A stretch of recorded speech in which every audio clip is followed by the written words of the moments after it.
Evolve ہو رہا ہے، تو کیا خیالوں کی دنیا میں، فارم کی دنیا میں، آئیڈیاز کی دنیا میں بھی وہ جو خیال ہے، وہ شیپ ہے، وہ کیا وہ بھی ایوالو ہو رہا ہے؟ اس کا بھی سائز اسی طرح بڑھ رہا ہے. اسی طرح ایک درخت ہے، چھوٹا سا پودا ہے، اس کا پلیٹو نے کہا کہ جی یہ جو چھوٹا سا پودا نظر آ رہا ہے، اس کی ایک فارم ہے جو ہمیں نظر نہیں آ رہی. جس طرح اس نے مثال دی کہ بھئی آپ کو اگر زنجیر سے باندھا ہوا ہے اور آپ کا منہ ایک طرف ہے تو آپ خالی شیڈو دیکھ سکتے ہیں، آپ ریالٹی نہیں دیکھ سکتے. تو وہ جو فارم کی دنیا ہے، اس میں کیا درخت پہلے پودا اتنا سا ہوگا جس طرح آبجیکٹو ورلڈ میں، پھر وہ مزید بڑھے گا، تو کیا فارم کی دنیا میں بھی بڑھ جائے گا، پھر مزید بڑھے گا، تو کیا پھر وہ جو ہے وہ اسی طرح ایوالو ہوتا رہے گا؟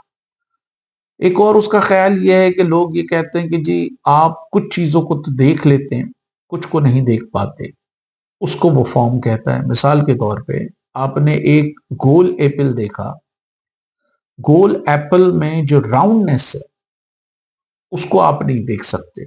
یا ایپل اگر ریڈ ہے تو ریڈ کو تو آپ دیکھ سکتے ہیں، لیکن ریڈنیس کو آپ نہیں دیکھ سکتے. وہ کہیں پر موجود ہے خیالی دنیا میں یا فارمز کی دنیا میں. اب ایرسٹوٹل نے اس پر جو اعتراض اٹھایا، اسی طرح سرکل اور اسکوائر کی بھی مثال دی جا سکتی کہ سرکل کو تو آپ دیکھ رہے ہیں، لیکن سرکل نیس جو ہے اس کی، وہ انویزیبل ہے، وہ کہیں پر موجود ہے خیالوں کی دنیا میں یا فارم کی دنیا. ایرسٹوٹل نے ایک طریقے سے اس کو ڈسمس کہا، اس نے کہا کہ یہ کوئی ریلیونٹ بات ہی نہیں ہے، آپ دیکھ ہی نہیں سکتے، اور جو فارم ہے وہ آبجیکٹو جو آبجیکٹ ہے اس سے سیپریٹ نہیں ہے. مثلا سیب اگر ریڈ ہے تو اس کی ریڈنس سیب کے اندر ہے، آپ سیب ہٹا لیں تو وہ ریڈنس بھی غائب ہوگی. اسی طرح اگر سیب اگر راؤنڈ ہے تو اس کی جو راؤنڈنیس ہے وہ اسی آبجیکٹ میں ہے، سیب کے اندر ہے. آپ سیب کو ہٹا لیں اس کی راؤنڈنیس ختم ہو جائے گی. پھر ایرسٹوٹل نے ایک طریقے سے اگر آپ سوچیں تو اس نے اس بات کو غیر ضروری قرار دیا کہ بھائی جس چیز کو ہم دیکھ نہیں سکتے اس چیز کا پھر انالیسس کرنے کا کیا فائدہ، یا اس کے بارے میں سوچنے کا کیا فائدہ. اس کے بعد جب ہم پہنچ ہی نہیں سکتے تو اس پہ ڈیبیٹ کرنے کا کوئی فائدہ نہیں. تو اگر ہمیں سیب نظر آتا ہے، اس کی ریڈنس نظر آتی ہے، اس کی راؤنڈنس نظر آتی ہے، اس کے ٹیسٹ کو ہم فیل کر سکتے ہیں، کھا سکتے ہیں، چکھ سکتے ہیں، تو یہ بیسکلی ڈیبیٹنگ پوائنٹس ہونے چاہیے، یا انہی پر بنیاد رکھ کر آپ کوئی آگے جو ہے وہ ریسرچ کر سکتے ہیں. لیکن آپ اگر جو چیز نظر نہیں آ رہی، فارم نظر نہیں آ رہی، اس پر اگر آپ بحث کریں گے تو that would be irrelevant. We can only develop a sort of an analysis on the basis of what we can see, what we can taste, what we can touch or feel or hear.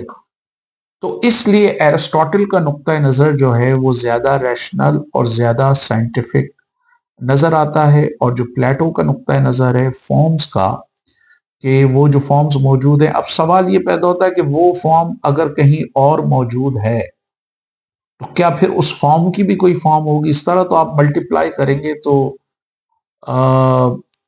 The world seems to be infinite. اس صورت میں تو وہ infinite ہوگی کہ آپ اگر 7 سمندر یہاں پر ہیں تو ان 7 سمندر کی فارمز کہیں اور بھی موجود ہے، پھر کیا ان کی بھی کوئی فارمز ہے؟ اور پھر سوال یہ پیدا ہوتا ہے کہ ان سمندروں میں، دریاؤں میں، آبشاروں میں اگر کوئی ایوولوشن ہوتا ہے، مثلا دریاؤں میں اگر سیلاب آ جاتا ہے تو کیا جو فارمز ہیں جو کہیں پر موجود ہے خیالی دنیا میں، پاسبلی آسمانوں میں یا کہیں اور، تو کیا وہاں پر بھی سیلاب آئے گا؟ اگر کسی سمندر میں سونامی آ رہا ہے تو کیا وہ سونامی ان فارمز میں بھی آئے گا؟ اگر کسی راک میں زلزلہ آ رہا ہے تو کیا وہ زلزلہ ان فارمز میں بھی آئے گا؟ جب فارم وہ پرفیکٹ ہیں تو اس کا مطلب ہے کہ پھر اس میں وہ تمام چیزیں ہوں گی جو زمین پر یا کائنات میں ریئل آبجیکٹ میں ہو رہی ہیں، یا خالی وہ جو ریئل ورلڈ میں فارمز ہیں اس میں صرف راک کی ایک تصویر موجود ہے، لیکن اس چٹان کے اندر جو آتش فشاں پھٹ رہا ہے، اس چٹان کے اندر جو آپ کی ایکولوجیکل چینجز آ رہی ہیں، اس چٹان کے اندر جو انوائرمنٹل چینجز آ رہی ہیں، یہ زلزلہ آ رہا ہے، تو کیا وہ زلزلہ فارمز میں بھی ہوگا؟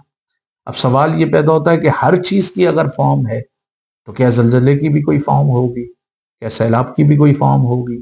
کیا آتش فشاں کی بھی کوئی فارم ہوگی؟ تو پلیٹو کا یہ فارم کا جو نظریہ ہے that's very complicated. That's why perhaps Aristotle thought کہ اٹس بیٹر کہ بجائے اس کے کہ آپ ایک پوائنٹ لیس ڈبیٹ میں پڑھیں جو کہیں نظر نہیں آ رہی، جو آپ کے حواس خمسہ سے ویریفائی نہیں ہو رہی، اس سے بہتر یہ ہے کہ آپ ایک ایسی چیز کی بات کریں جس کو آپ دیکھ سکتے ہیں، جس پہ آپ کوئی تجربہ کر سکتے ہیں. اور اس نے یہ کہا کہ آبجیکٹ سے ہٹ کر کوئی ریالٹی نہیں ہے، ریالٹی آبجیکٹ ہی ہے.